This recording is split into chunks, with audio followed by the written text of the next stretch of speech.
before we do, we've got another check of the weather from Mr. Roker. Al, it is such a pretty morning, isn't it? Perfect fall morning.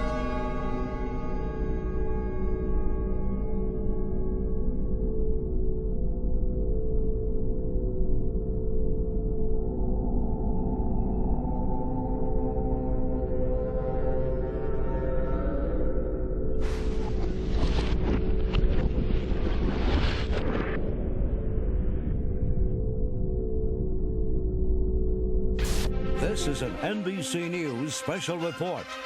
Here is Tom Brokaw. September 11th, the year 2001, a day unlike any other in the long course of American history, a terrorist act of war against this country.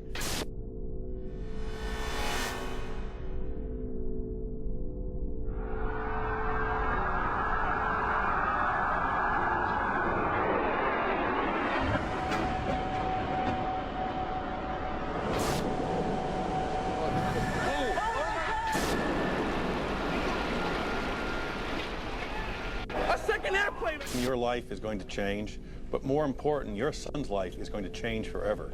America will never be the same after September 11th, 2001. Oh my God! He's on almost everyone's list of the most likely suspects for today's attacks. The alleged mastermind, America's most wanted terrorist, Osama bin Laden. He has described the United States as the devil. This is the beast. Meanwhile, Osama bin Laden is a name that we have been hearing all day long. They now believe that bin Laden was responsible. I'm told that Osama bin Laden likely deployed more than 50 terrorists. They are now, and I'm quoting here, 90% certain. Somebody provided the logistical support for this operation, and clearly the only person. Bin Laden comes to mind right away, Mr. Bermas. Indeed, he certainly does. Bin Laden. This is his M.O. We have to look to the Middle East. We have to look to Osama bin Laden. Osama bin Laden. Osama bin Laden. Bin Laden. Osama bin Laden. Osama bin Laden. Remember, 24 hours ago, it was the Bush tax cut, the Bush budget, the Bush economy. You don't hear any of that tonight. It's America's enemy. America's under attack.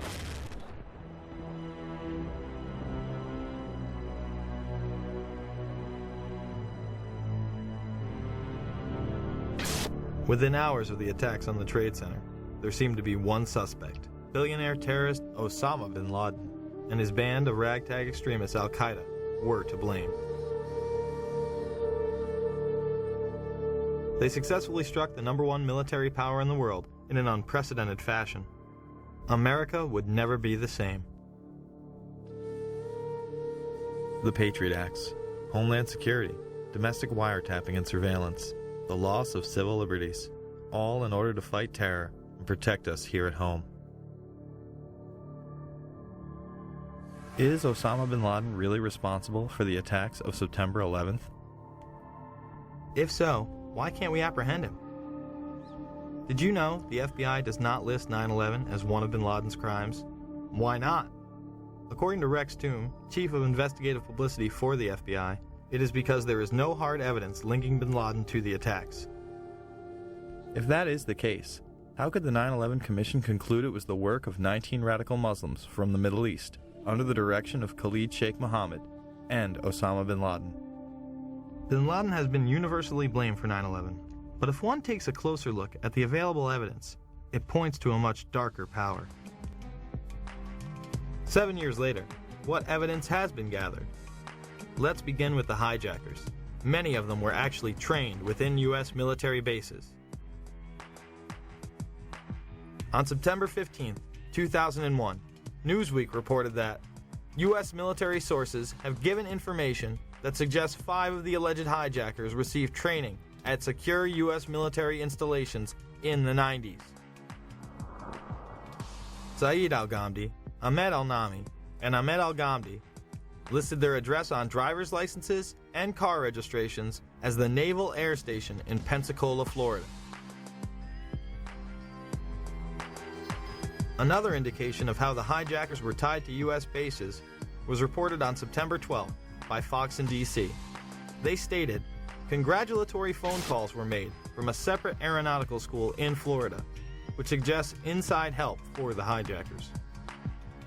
Now, here at Embry-Riddle School in Daytona Beach, investigators say that they did indeed intercept cell phone calls that originated out of here, calls that were congratulatory after yesterday's attacks, calls the feds say were made by terrorist sympathizers here in Daytona as well as in Broward County.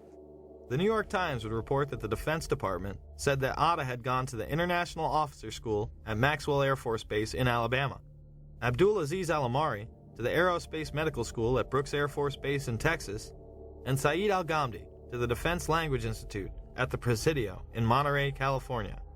The Vice Chancellor for Student Affairs at the Defense Language Institute, where Al-Ghamdi trained, went public and said, "Bush knew of the impending attacks on America.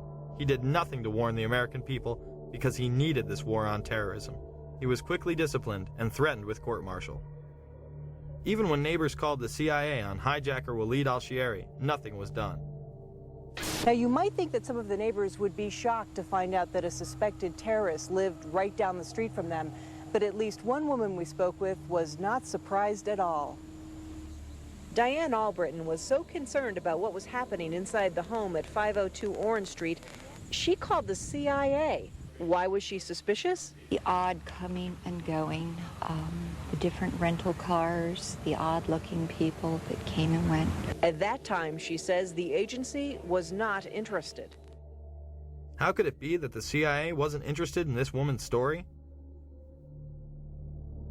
Other government officials would go public as well. J. Michael Springman, a former head of the Visa Department in Jeddah, Saudi Arabia, would blow the whistle that the United States was taking part in covert programs as far back as 1987 to funnel in and protect Islamic terrorists. Well, it began in Jeddah when I was repeatedly told to issue visas to unqualified applicants. This went on for quite some time during most of my tour there. Under the American immigration laws, you need to demonstrate that you're going to the United States for a specific purpose. And typically, in such a situation, you're going to sign a business deal, or you're going to go as a tourist to see the Grand Canyon, or you're going to the United States as a student to study a particular course of study. And these were people that had no job in one instance. He was a Sudanese who was unemployed in Saudi Arabia and a refugee from the Sudan. But he got a visa for national security purposes after it was taken out of my hands by the chief of the consular section. At basis, though, I really think that these were more CIA assets, people that were recruited, like all of the folks I've been issuing visas to a couple of years previously. And these people were tools to be done for a job. Well, the visas issued to the hijackers in Jeddah came about as a result of it being a CIA consulate. It was the 5th largest visa issuing post in the Middle East. It was pretty much a closed system, and they simply brought them through there, knowing that they would be protected by the agency, that people would get their visas, or if they didn't get the visas, they could be made to be given visas. Once I got back to the United States and was out of the Foreign Service, I ran across a couple of people with ties to the American government that told me another story, that the CIA was recruiting fighters for the Afghan war against the then Soviets, and that their asset, Osama bin Laden, was working with them. In the early 1980s, bin Laden worked with operatives from U.S. intelligence, the Pakistani military, and Arab states. They ran a wide-ranging covert network that recruited and financed Muslim fighters to battle the Soviet army. It is now known that Osama bin Laden was a CIA asset under the codename Tim Osman. Bin Laden would use this handle when he would visit the States. The relationship between bin Laden and the CIA was essentially, he was one of their assets, one of the people they could turn to for help if they had questions. If they wanted somebody recruited, if they wanted somebody sent somewhere, if they wanted information, if they wanted something done, they went to bin Laden. Bin Laden isn't wanted by the FBI, and he was on a CIA payroll? Is he the brutal Islamic terrorist we have been led to believe, or a mere frontman?